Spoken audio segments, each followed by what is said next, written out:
Most people recognize this man by his wild hairstyle and groundbreaking physics theories. But did you know there's an untold, rather secret side to Albert Einstein? Beyond the world of relativity, the FBI once had their eyes on him and closely watched his every move. Hello and welcome to the channel. In this video, we'll reveal the controversial side of Albert Einstein. So join us on an express journey into the hidden chapters of his life with mysterious investigations, exposing how popularity can sometimes come with unwanted surveillance. Albert Einstein has perhaps been the single most exceptional mind of the last century. This is why he was named the Person of the Century by Time magazine in 1999.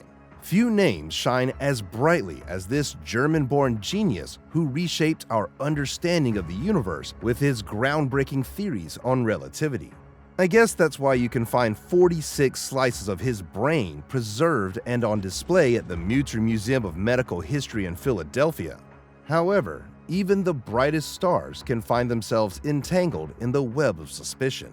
One such episode in Einstein's life involves an unexpected and intriguing investigation by the Federal Bureau of Investigation, or FBI, in the mid-20th century. Einstein made his ground as a 26-year-old genius physicist in 1905 after publishing the Annus Mirabilis papers, which are actually the 4 papers that were the major contributions to the foundation of modern physics. He single-handedly revolutionized our understanding of the most fundamental concepts of space, time, mass, and energy, causing a stir in the scientific world. Fast forward to the early 20th century. World War I had shaken the globe, and Einstein wasn't content with just equations on paper. In 1914, he signed the Manifesto to the Europeans alongside other intellectuals, urging an end to the war. But that was just the beginning. In 1933, the Nazis rose to power in Germany, and Einstein, who was a Jew, became unwelcome in his own country. Quickly recognizing the threat of persecution due to his Jewish heritage and anti-Nazi views, Einstein took a daring step and surrendered his passport, formally renouncing his German citizenship. Call it an escape, but he had no other choice than to leave Germany. It is reported that the Nazis even raided his German cottage and converted it into a Hitler youth camp. If that's not dangerous enough, he was even added to the list of enemies of the German regime with the phrase, "not yet hanged," followed by a $5,000 bounty on his head. Now, without a permanent home, Einstein accepted an earlier offer from the Institute for Advanced Study in Princeton, New Jersey, in the US, where he continued his scientific work, and his affiliation with the institute lasted all his life. He eventually became an American citizen later in 1940. While at Princeton, Einstein's political pulse quickened. During World War II, he played a crucial role in urging the US to develop the atomic bomb, fearing Hitler might get there first. However, post-war, Einstein experienced a change of heart. He realized the destructive power of nuclear weapons and advocated for peace and disarmament. During the Cold War, from the late 1940s to the early 1990s, global tensions escalated between the United States and the Soviet Union. This period was marked by political and ideological conflicts, with both superpowers striving for supremacy. Einstein, already a global figure, found himself in the midst of this geopolitical storm.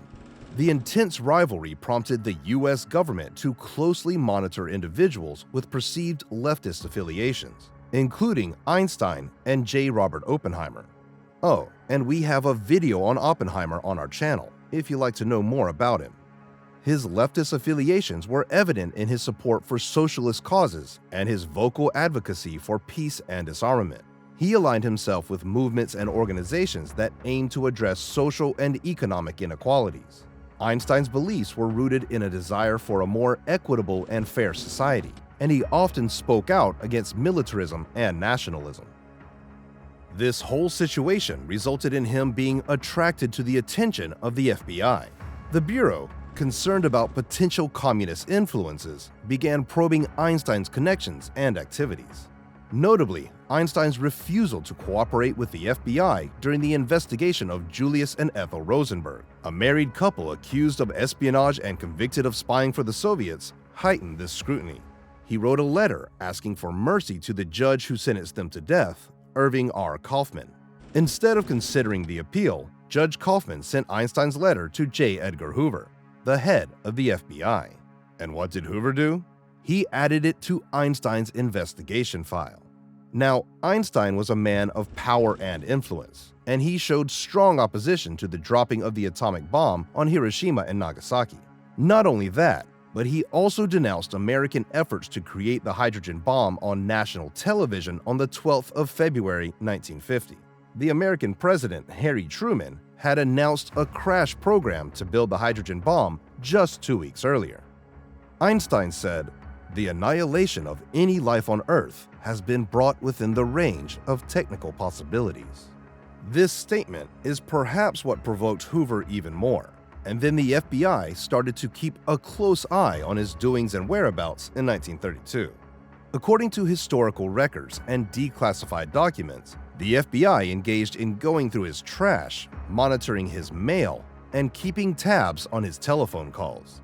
That's right, agents would sift through his discarded items in an attempt to gather information about his activities, associations, and any other relative details. They tapped his phones for 22 years and monitored his incoming and outgoing mail. They didn't exactly open the envelopes, but it allowed the FBI to track the flow of correspondence. The suspicion was so strong that the FBI even tapped his secretary's nephew's house. Speaking of tapping, please tap on that like button if you're liking this video so far, and subscribe to the channel to help us grow. Thank you. Now let's continue. Einstein was well aware of his constant surveillance, and at a dinner party in 1948, while in conversation with the Polish ambassador to the US, he said, "I suppose you must realize by now that the US is no longer a free country, that undoubtedly our conversation is being recorded. The room is wired, and my house is closely watched." In 1951, the FBI files revealed that a whole other investigation was being conducted by the Immigration and Naturalization Service, INS, aimed at taking away his status as a naturalized US citizen. The suspicion arose due to concerns about his secretary, Helen Dukas, who was suspected of having ties to Soviet intelligence.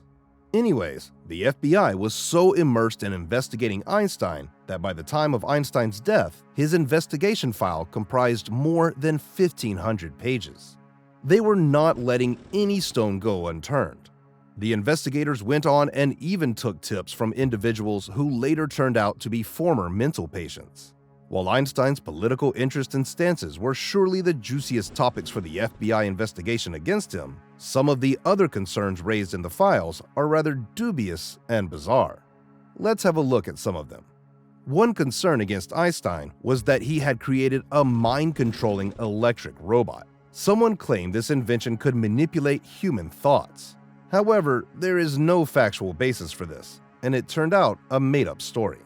The FBI spent a significant amount of time investigating a false claim that one of Einstein's sons was being held hostage in the USSR. This was thought to be a reason for Einstein's supposed support for Moscow. The lead was dropped altogether when it was discovered that Einstein's son, in fact, lived in South Carolina, not Russia.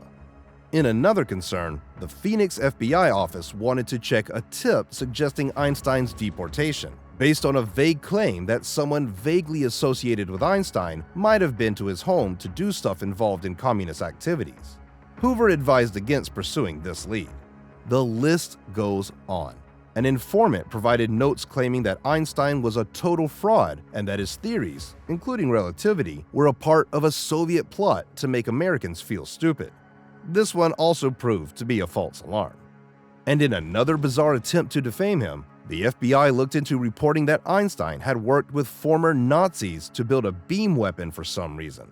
However, Army intelligence dismissed this, stating that not only did it not happen, but such a weapon would also be highly ineffective. Although they couldn't convict Einstein on anything, the FBI continued with their investigation, and it only ended after a few days after his death in April 1955. So, you can say he spent 20 years of his life under the FBI's radar. In conclusion, the intricate details revealed in Albert Einstein's FBI files provide a fascinating glimpse into the scrutiny of a scientific icon during politically charged times. Who knows how many famous people are under secret surveillance even today? What do you think of the practice of secretly watching people's moves? Is it fair? Tell us in the comments. That's it for this video. Visit our channel for more informative and interesting content, and check out our next video about the secret Cold War spy gadgets shown on the screen right now. See you there.